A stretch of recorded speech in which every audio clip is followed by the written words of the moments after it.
Pati yung mga dating mga nag-support sa atin, baka gusto pa rin mag-support, tulad ni Dante Heras, nakikinig siya ngayon, si Edgar Bacason, si Rocky Paroco, si Abet Alba. Kung open pa rin kami of course, maraming sponsors, maraming maimbitahan tayo, at nakikinig rin pala ating isang Femi mentor, si Ria, at ang kanyang asawa, si Chris. Hi, Ria. At meron na palang darating na second Philippine Film Festival. Pero ito i-announce natin later on in our future program. So, eto, pagkain uli, Blue. Or pagkain, pero ibang destinasyon naman. Iba na. Alright, sa mga mahilig sa Pinoy foods, ang Pinoy Tambayan Restaurant ay magbibigay ng 500 dirhams worth na piling spend at Pinoy Tambayan Restaurant. Yeah, right. Pinoy Tambayan Restaurant ay located in the heart of Dera, nasa Al-Maha Center, Horlands, Dera. Okay. Sa mga gustong manalo, yan, ang katanungan, anong mga klaseng pagkain na siniserve sa Pinoy Tambayan Restaurant? Dalawang klase lang, okay? Dalawang klase, famous na mga klase. Okay, anong klaseng foods na siniserve sa Pinoy Tambayan Restaurant? Kung alam yung kasagutan, send lang sa 4001 kasama ang inyong beautiful na mga pangalan at magkaroon chance manalo ng 500 dirhams worth na pwedeng spend at Pinoy Tambayan Restaurant.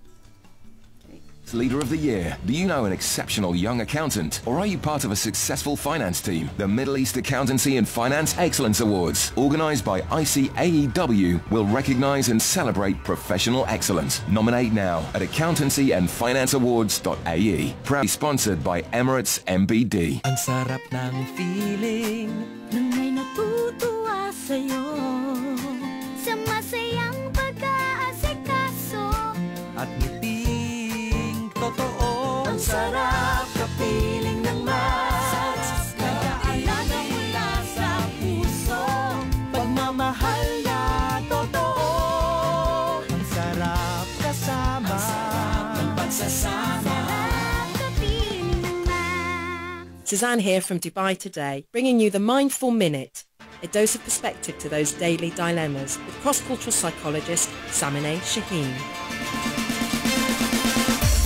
We all fall somewhere along the continuum of introversion and extroversion. When interacting with one another, there are times when misunderstandings are likely to occur, not because of rudeness or insensitivity, but simply because of certain characteristics associated with whether we are more of an extrovert or introvert. To get more insight into this dimension of our character, here are a few things extroverts should know about their introverted friends. Introverts need alone time because they need alone time, so please don't take it personally. Introverts aren't judging anyone when they're sitting quietly. They're just sitting quietly, probably enjoying extroverts in action. If introverts say they're having fun, they probably are, even though it might not look like that to you. If you want to hear what an introvert has to say, just give them some time. They need to think things through. Introverts are not lonely. They're just simply choosy. And finally, introverts prefer direct communication to telephone conversations. The Mindful Minute, helping to take the stress out of daily living. This is Filipino Rhythm on Dubai Eye 103.8. Keep your world within easy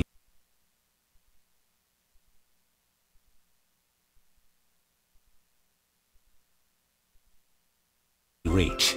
Oras alas 11:04. Book flights, select seats and check in as you go with mobile online access. Visit Emirates.com. Fly Emirates. Hello tomorrow. Filipino Rhythm. Great to be with friends and eat at Max's.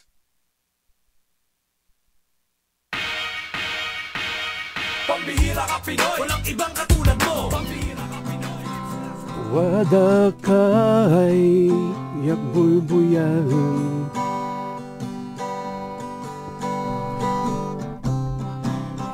isiyak adamumila,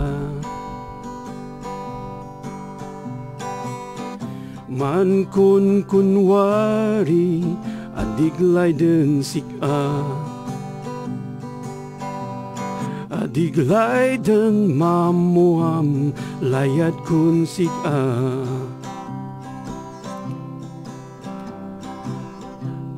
Adiyak amu nuway pag-asa.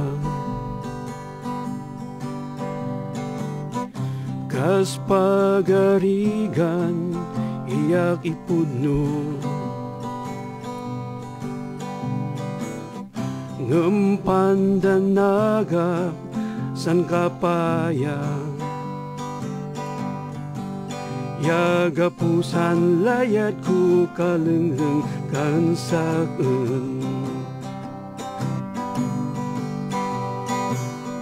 San matamay man buliyaw-yaw, maya-mayat san isem mo, nalagan san riknak mailak sikat. Nay kasinlay dek ay ibaga, marikriknak parang sika, nainggay na ulaw ng pusok ang sika. Yun po ang country music ng Cordillera. Akala ninyo yung bagong album natin, ano? Yun po si Domingo Aglano from Trinidad, Benguet. I'd like to hear yung mga nakapakinig kung anong masasabi nyo sa kantang ito. Country song ito at ito ay ethnic na igorot, hindi yung naririnig nyo sa ibang bansa. It's beautiful. Ano po bang mensahe nito, Mang Domeng? Ito po kasi parang yung na ina-admire niya yung isang babae, naliligaw siya ngayon. At saka yung sinasabi niyang manbuliyaw-yaw, yun na paralyzing eyes. Parang ano? Paralyzing eyes. Nakakatakot naman palang mata yan. Ano to? Original nyo po? Sa Benguet to? Sa Benguet? Oo, sa Benguet to. Itong country songs ito na kanta ni Alan Jackson na translate lang sa Kangkanae. Wow. Alam mo yung nanood kami na Mr. and Miss nga, may isang banda doon, kumanta ng English, tapos lima yata sila, iba-ibang tinranslate into their local dialect. Oo, kanya-kanya, limang dialect yun. Anong kanta nga yun? Ano ba yun? You're not crying anymore yata yun eh. Kaya mo rin She's yun? not crying anymore. She's not crying anymore. She's not crying anymore. Grabe. Kailan pa po kayo nag-start kumakanta ng mga country songs? Kasi, bigyan ko lang si background, kasi ang alam ko, meron pang nag-rap na igorot. Hanapin nyo sa YouTube. Ha? Oo, tsaka meron sila mga recordings, may mga plaka, nung uso pa yung mga plaka. Di ba, Mang Domeng? Sino merong yun? mga... Rich talaga kayo, di ba? Rich sa mga ganyang bagay. Kasi sa amin kasi sa Cordillerans, puro halos country songs ang paborito doon eh.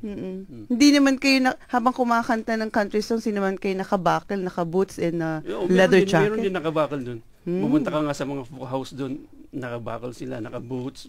Feel the feel talaga. Parang country talaga. Okay. So, ilang taon na po kayong kumakanta ng mga country songs?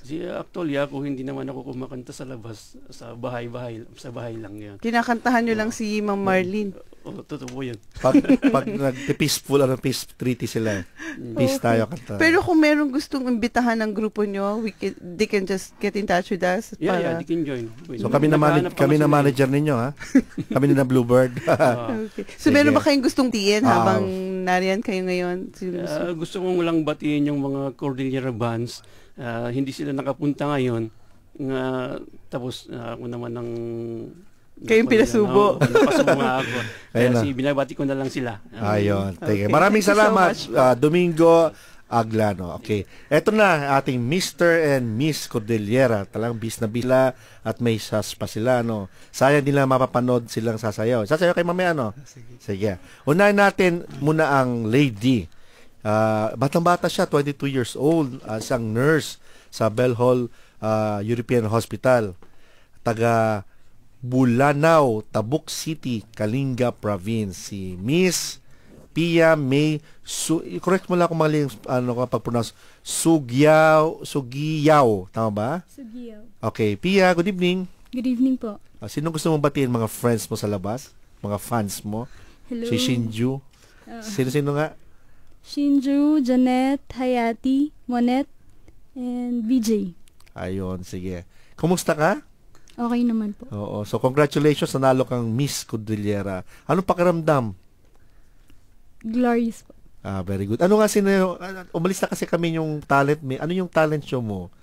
Ay, talent performance. Kasi umalis na kami. Ethnic po siya. Hindi. Tatlo yun. Yung question and answer pala kami. Nakita namin yung costume ninyo. Di ba? Una yung costume. Sunod yung talent. Yung pangatlo, evening gown yata. Yun. Wala lang kami ng evening gown. So, ano yung sinayaw mo? Ano tawag doon? Nagsayaw po ako sa bamboo. Ethnic dance. Ng Kalinga po. Kalinga, oo. So, dito, ilang years ka na dito sa UAE, sa Dubai? Bata ka ba? 22 years old, ha? Opo. Kararating ko lang po nung May. May this year. Visit visa ka pa ba? Employment na po. Siyempre, nag-work ka sa hospital, eh. Dapat talagang regulated yan, eh. Kumusta naman ang buhay dito sa UAE? Coming from Kalinga? Okay naman po. Very hot po dito.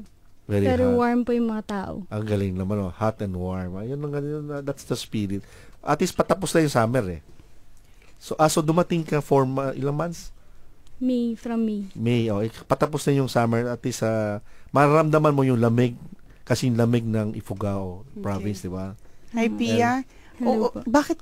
What made you join yung sa beauty contest ng grupo nyo?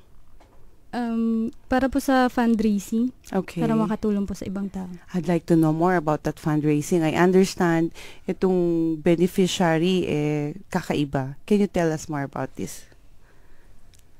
Yung beneficiary ng, di ba, pag kayo ang nanalo, meron certain beneficiary na pupuntahan. Yeah po. Para sa Kalinga po, meron po tayong yung Dinawa. Which is, ano pong ibig sabihin nito? Yun po yung mga special child. Okay. So, ang Kalinga, nagbibigay sila ng, I think, supplies para sa mga therapy nila. So, it's more medical. Yeah. So, it's very near to your heart. And school supplies also. And school supplies. Yeah. I see. And anong pakiramdam na naging, nasa ibang bansa ka and yet, you're helping yung mga sa lugar nyo? Very fulfilling po siya. Mm-hmm. Ikaw ba yung napilitan sumali o hindi tahimik kasi ang boses niya. Ay, medyo baka siguro. Baka napilitan ka ng manager mo, si Sinju. Hindi naman. Hindi naman po. Okay. Talagang ikaw nag-volunteer. Sa tingin mo, bakit ka nanalo, Iha? Hindi ko pa alam. Hindi niya alam. Makikita naman ng mga listeners natin sa Facebook kung itsura ni Oo, pero actually lahat naman yung mga 5 candidates, mga talagang presentable, good, and they were really talented.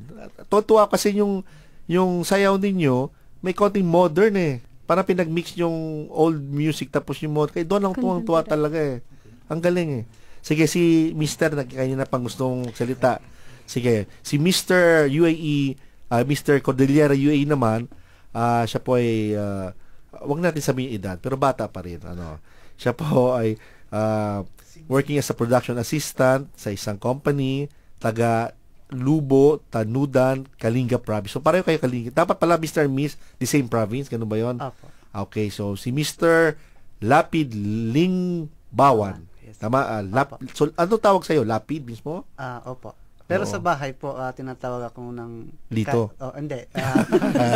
Jefferson. Ano? Jeff daw. Jeff? Okay. Okay. So, ikaw naman, ano yung sinayaw mo? War dance ba yun? Ano ba yung talents na pinaperform mo? Ang pinorform ko yung mga bamboo instrument ng Kalinga. Lahat Okay. ng bamboo instrument ng Kalinga. Okay. Oo. Tapos yung sinabi mong war dance, yun yung namin, yun yung ethnic. Okay. Ito. So, ikaw, paano kang nakasali dito? Actually, no choice po. No choice ka. Ako lang talaga yung pwede. From your province? Oo. Okay. Pero, ano naman eh. Deserving ka naman eh. Thank you. So, anong pakiramdam? For 1 year kang susutin mo yung sash na yan. Anong pakiramdam maging Mr. Cordillera UAE? Bali, Ambassador ka ng Cordillera dito eh.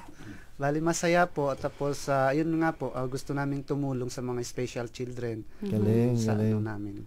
So, given an opportunity to mag-participate sa isang mga ganitong pagkakataon, will you again join? I think hindi na ata pwede. Bakit? Sa edad na po. Di ano na, Mr. Philippines na. Tapo, di ba? Oo, ang ganda ng katawan mo. Kumakain ka ng kamote? Okay lang po. What makes you, macho at